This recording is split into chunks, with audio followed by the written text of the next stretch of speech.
안녕하십니까. 박훈탁TV입니다.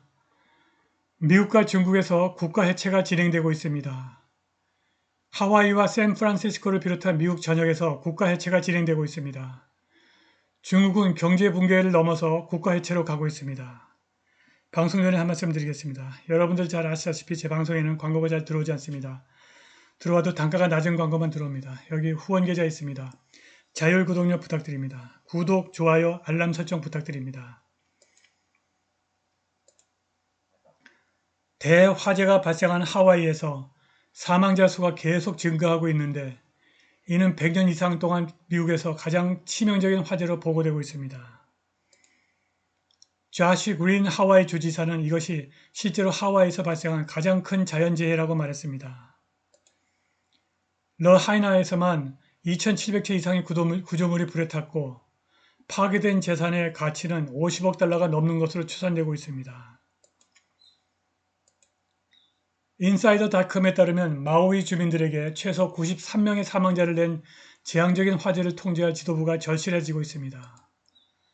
약간의 경찰과 작은 군대가 주둔하고 있지만 밤에는 사람들이 총구 앞에서 강도를 당하고 있다고 라하이나 바의 공동 소유주 맷 라비 인사이더에게 말했습니다.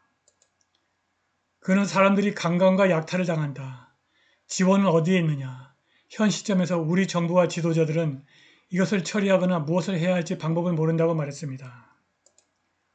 키헤이의 마우이 브루잉 컴퍼니에서 구호 활동을 조종하는 마우이 주민 카미 얼바이는 인사이더에게 현지인들이 24시간 내내 잠을 자지 않고 서로를 얌전하게 지키고 있고 깨끗한 음료와 물과 약 같은 필수품을 찾기 위해서 이웃 순찰을 한다고 말했습니다. 주민들은 인사이더에게 시장이 허둥대고 있다고 말했습니다. 주민들은 시장이 요청했다면 해병대와 해안경비대가 그곳에 갈 준비를 하고 있었는데 그는 그들을 보내지 않았다. 연방정부는 왜 그들을 보내지 않았을까? 시장은 요구하지 않았고 주지사는 아무것도 하지 않았다고 말합니다.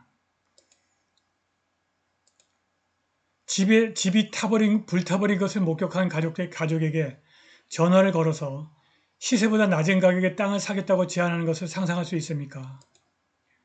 이것은 분명히 지금 하와이에서 대규모로 일어나고 있습니다. 슬픔에 잠긴 부동산 소유주들이 탐욕스러운 사람들의 전화를 받고 있고 이것이 미국 사회의 현재 상태에 대해 많은 것을 말해줍니다. 미국에서 국가가 해체되고 있습니다. 정말 심각한 문제는 하와이 재난에 대해서 조 바이든이 일체 함구로 일관하고 있다는 것입니다. 마우이 화재에 대한 기자들의 질문에 노 코멘트로 일관하던 바이든이 비난이 거세지자 다음 주에 하와이를 방문하기로 했습니다. 바이든이 연방 대법원의 위헌 판결에도 불구하고 학자금 대출 탕감을 감행하고 있어 국가 해체가 진행되고 있습니다. 교육부는 월요일 80만 4천 명 이상의 학자금 대출자들에게 390억 달러의 연방 학자금 대출이 앞으로 몇 주 안에 자동으로 탕감될 것이라고 통보하기 시작할 것이라고 발표했습니다. 차용인이 20년 또는 25년 동안 원금과 이자를 납부한 경우 면제 대상이라고 교육부가 말했습니다. 6월 30일 대법원은 바이든 행정부의 대출 탕감을 파기하는 결정을 6대3으로 내린 바 있습니다. 애널리스트이자 금융작가인 존 루비노가 8월 21일부터 24일에 브릭스가 새 금본위 통화를 출시하면 달러의 기축통화 지위가 무너질 것이라고 경고했습니다. 우리는 미국의 지배력이 끝나는 것을 볼 수 있다. 달러는 여전히 무역에 사용되겠지만 달러의 절정은 바로 지금 우리 눈앞에 있다라고 루비노가 말했습니다. 8월 말 우리는 달러와의 패권이 해체되는 것을 목격할 수 있습니다. 이 와중에 푸틴이 니제르 쿠데타 위기를 중지하기 시작하여 서방이 경악하고 있습니다.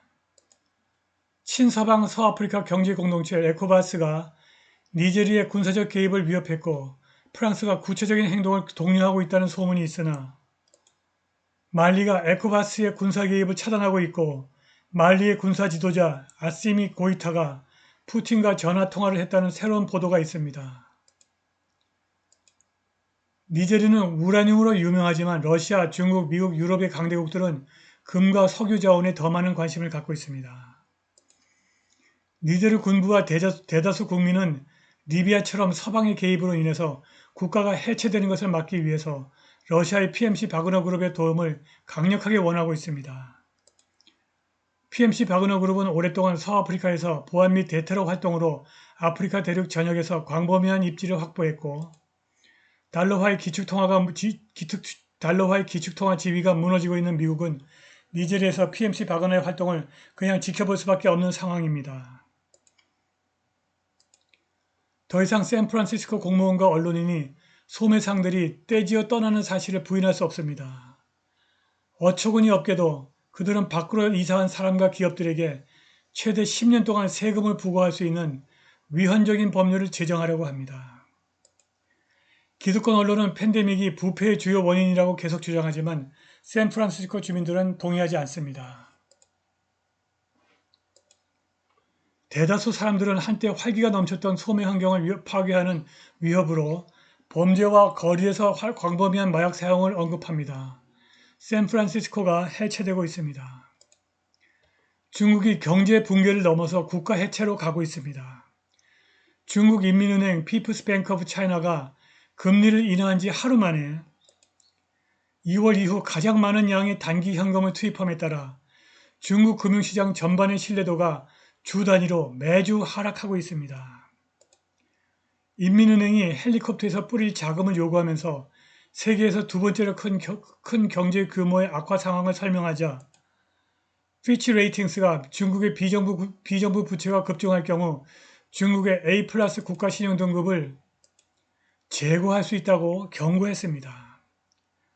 라보뱅크의 마이클 에브리는 신화 뉴스 에이전시의 자회사 이코노믹 옵저버를 인용하여 지방정부 재정과 국가 경제가 붕괴 직전이라고 결론지었습니다. 북경의 정책 결정자들이 공황 상태에 들어갔습니다. 국가의 막대한 부채 때문에 경제를 부양하는 것이 그 어느 때보다 어렵습니다. 스탠더드 차터드 뱅크의 중국 거시 전략 책임자 베키 리우는 헬리콥터 먼지 이외에는 그다지 효과적인 것이 없는 것 같기 때문에 이러한 하향 모멘텀을 피하기 위해서 더 공격적인 조치가 필요할 것이라고 말했습니다. 중국의 2022년 경상수지 흑자가 전년 대비 14% 증가해서 아직 중국의 국가 해체를 예측하기는 이르지만 중국으로 들어가는 외국인 직접 투자가 급격하게 감소하고 자본 이탈이 급격하게 진행되고 있어서 멀지 않은 장래에 중국의 경상수지가 적자로 돌아서고 이를 메우지 못해 소련처럼 국가 해체를 맞을 수 있습니다. 오늘 방송은 여기까지입니다. 감사합니다.